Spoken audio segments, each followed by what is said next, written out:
Good morning, everybody. This is Mary Elizabeth with Sacred Love Tarot. Thank you so very much for turning up and tuning in.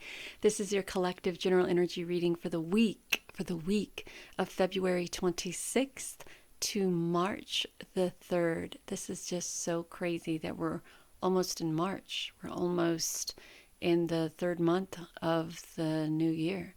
So I hope you guys are doing well, are happy, and expanding your outlook on what you want to accomplish this year. So again, this is your weekly collective general energy reading for the week of February the 26th to March the 3rd. Please like, subscribe, comment, hit the notification button, and share. Thank you. Thank you again so very much. Let's see what the energy is around this week of February the 26th to March the 3rd. Here we go. Everybody take a deep breath. Let it out. Be open to receive. We have a blossoming abundance. Yes, we most definitely want to be open to receive with the blossoming abundance card. We most definitely want to be open to receive when it comes to victory and success. And we most definitely want to be open to receiving when it comes to romance. So we have 333 and we have a 10. So I kind of feel what's going on here is that a lot of us for a long time have been trying to manipulate energy and rush energy and force energy.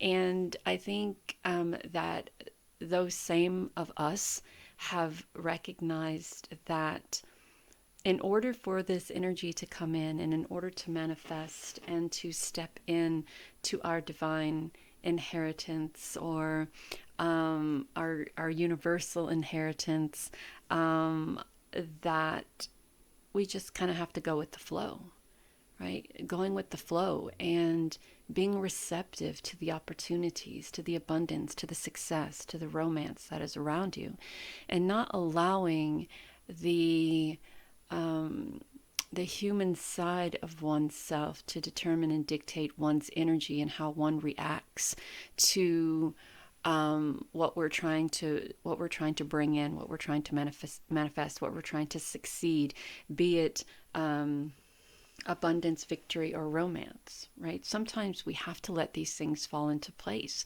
There are things that can't be rushed, and they can't be pushed, and they can't be manipulated. I love the victory card because there's just this peaceful sensuality on her face that gives me this feeling of I am going to allow what is to happen, and I'm not going to fight it, and I'm not going to navigate it, and I'm not going to judge it.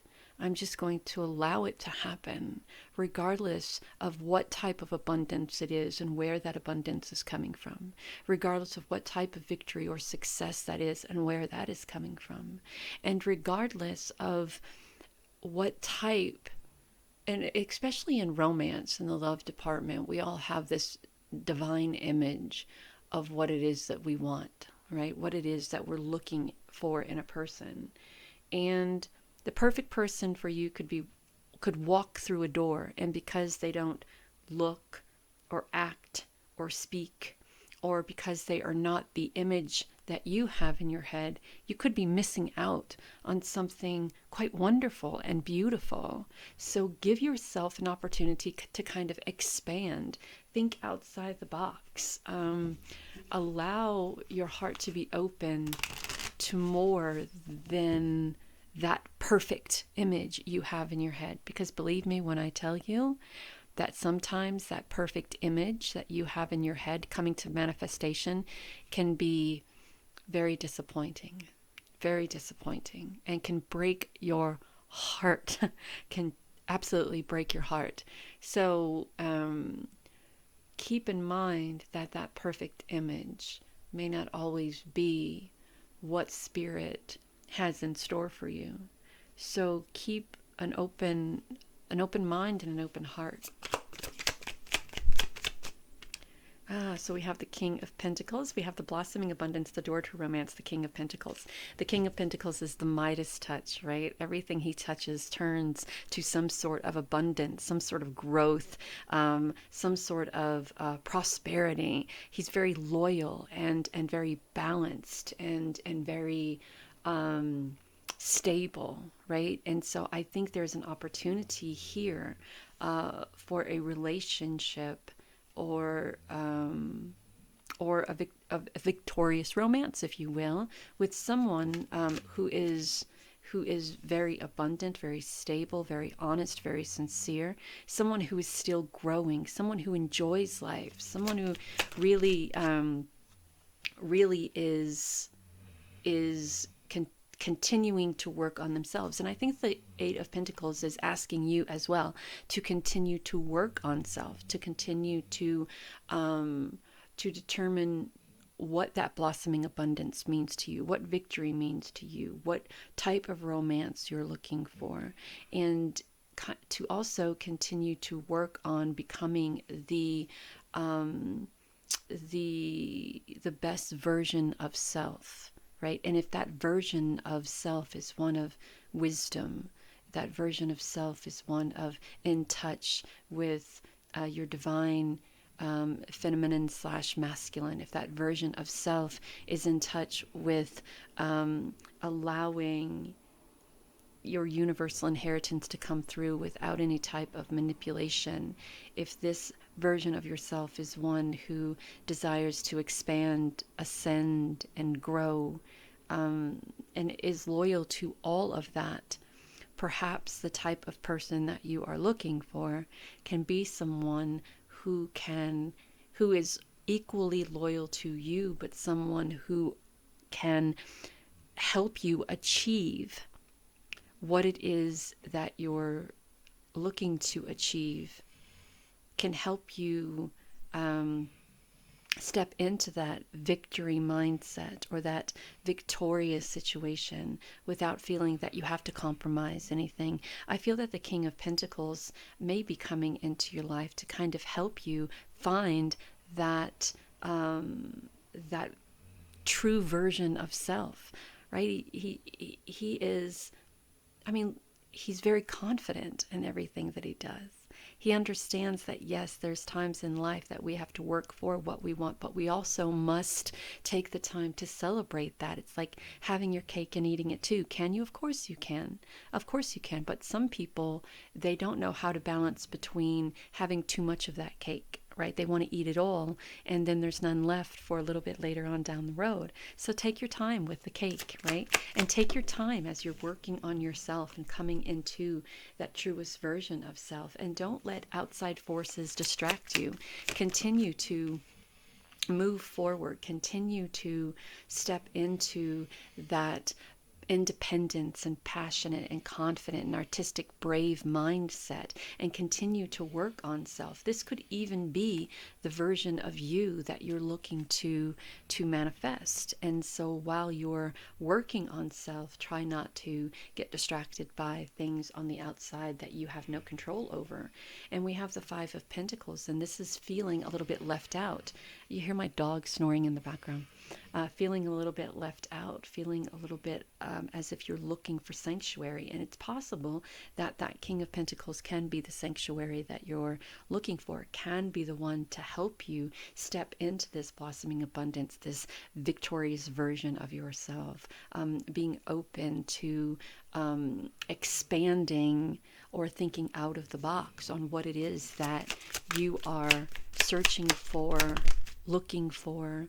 And so you come into a time with the Nine of Cups of being in a place of, remember when I talked about not allowing outside forces to distract you, coming into a place of emotional tranquility, intuition, and nurturing oneself, right? There's this sense of, I have to get back to me in order to recognize and realize what it is that I want out of life. I have to get back to me, because sometimes when we allow other people to muddy the waters, or when we allow other people to distract us, we have a tendency to lose a part of ourselves, and then we're on the search, for who we were, or who we desire to be, or who we are. And we have to put ourselves in a place of balance and nurturing, and heighten our intuition to recognize that version of ourselves that we desire to be, to see. And this is going to take quite some time for you, I feel, this week. This week is about making decisions on if you're allowing people to distract you, or if you're allowing people to take you away from that nurturing and intuitive and compassionate version of self. If you're going to allow people to distract you from the abundance and the victory and the opportunity for romance to come in by their loud voices and being very chaotic, right, in the background. So we recognize and understand that there are parts of our lives, or there are some people in our life that we have to let go, with all of this emotional stability and balance, and tapping into one's intuition, and by also taking the time that you need to evaluate or reevaluate where you are and where you're going. There is this sense now of, I have to let this go, whatever this is, in order for me to be that divine, abundant, victorious version of myself, right? Be it masculine or feminine. And when we allow ourselves to be who we truly are, we therefore open ourselves to what is divinely ours. But if we are listening to the voices in the background who speak only to hear themselves, only to hear their own voices, then it'll be impossible to get to where we need to go. So the high priestess and the tower, my favorite, the tower is my favorite. The high priestess is stepping into that spiritual balance, is stepping into that that spiritual divine connection that we have within us, our reaching out to our angels and guides and ancestors, scrying, reading tarot, reading books, doing whatever we can to get back into balance with our spiritual self. And then we can really see what Spirit is showing us with the tower. Then we can really see that there are relationships and situations in our lives that are built not on very solid foundations. So there's an opportunity here with the high priestess for us to shift and to get away from that, and also for us to change our way of thinking. The moon here is illuminating this new path. The winds of change are blowing and the stars are shining very bright. You're stepping into a time where all of your wants, needs, desires are coming true, but there is a cautionary tale here of continuing to allow unstable and imbalanced relationships or partnerships or dynamics or situations to distract us from what it is that we're coming into. And the tower says you have to navigate. You have to navigate away from this. You have to navigate away from that tower energy and allow your ways of thinking and feeling about certain people to you have to let that go, right? There are some relationships, even though we know that are toxic and that have shown their toxicity, that we hold on to because they're familiar to us, right? But because we hold on to that, we make absolutely no space or no room for anything different or new. So by stepping into that divine spiritual energy, you're able to see what it is that is no longer conducive to your growth, your forward movement, your growth financially, your growth victoriously, your growth in romance, your growth in your spirituality, your growth in your abundance and prosperity and your balance. And the moment we allow ourselves to really see these relationships and situations for what they are is the moment that we can release them and let them go and come back to the better version of who we are. There's a lot of healing that needs to happen. Of course, when we let anything go, the first thing that we should do is heal from the pain and the hurt of said situation and see the clarity, and not just the relationships, but also clarity in who we are as a divine being going down this path in the next week, right? The clarity in what we can expect, the clarity in the realization of who is trying to navigate us away from our path, the clarity of some relationships and opportunities and partnerships not being conducive to our forward movement and growth, clarity in, yes, that separating yourself from that energy can be heartbreaking, and it can feel like you are alone and that you're looking for some sort of sanctuary and some sort of help.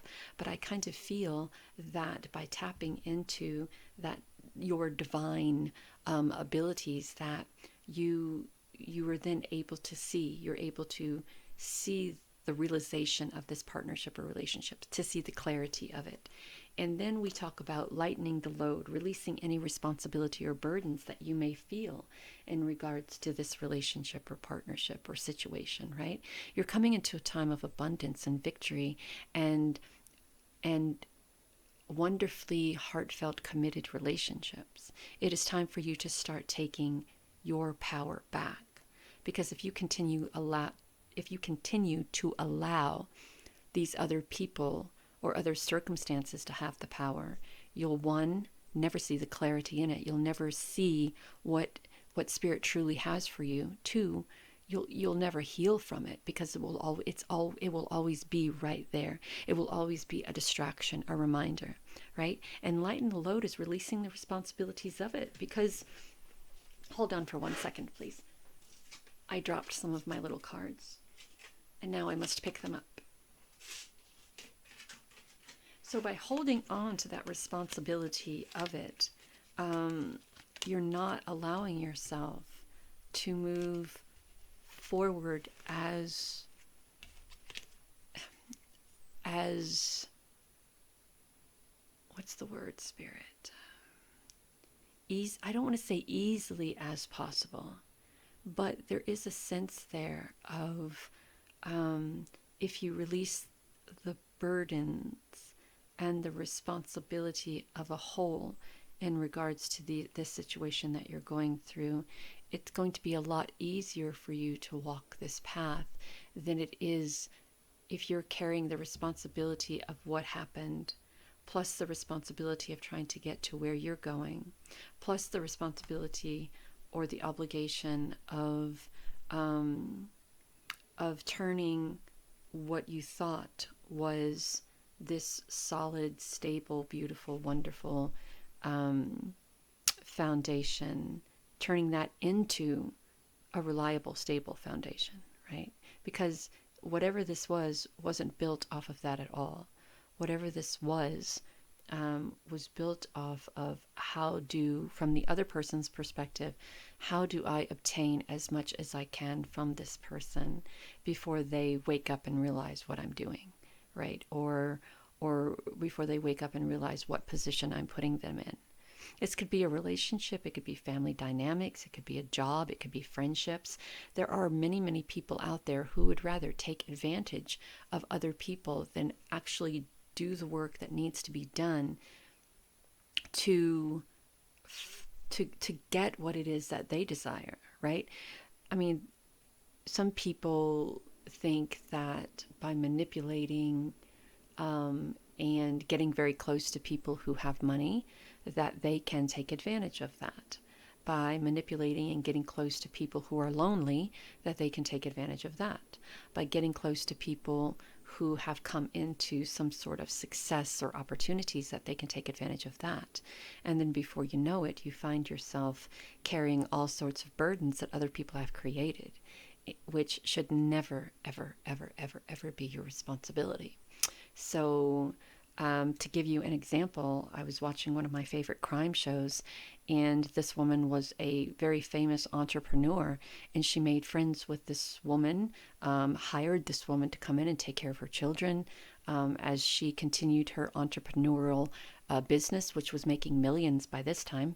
And the woman, as she was in her house babysitting the kids, got a hold of one of her credit cards called now the entrepreneurial person did allow her an allowance, but she took one of the credit cards that had a balance of a shitload of money and took the money out, opened her own business, and became an entrepreneurial there. So she took advantage of a situation that worked in her favor. And when the police got involved, they had asked the woman, "Did you give her? Did you allow her to be a signature, or did you put her on one of you?" Yeah, but not so she could steal all of my money and open her own business. It was, so she could have gas for the car and take the kids to school and pick up dry cleaning and stuff like that. So there are people out there who will take advantage of situations. Blue flame. Connect to the blue flame, which is the light of pure love within. Vision. Trust your ability to create the vision in your soul. And advancement. A strong energy is propelling you forward. Follow the stirrings of your heart.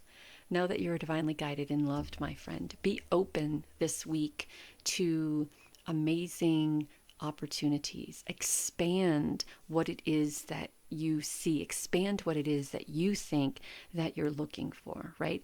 The more we stay in the box, the more wonderful, beautiful opportunities, different opportunities that we miss. So try to expand your box a little bit and try to perhaps maybe think outside of it, and you'll be quite surprised what new opportunities present themselves. Have a great and wonderful week.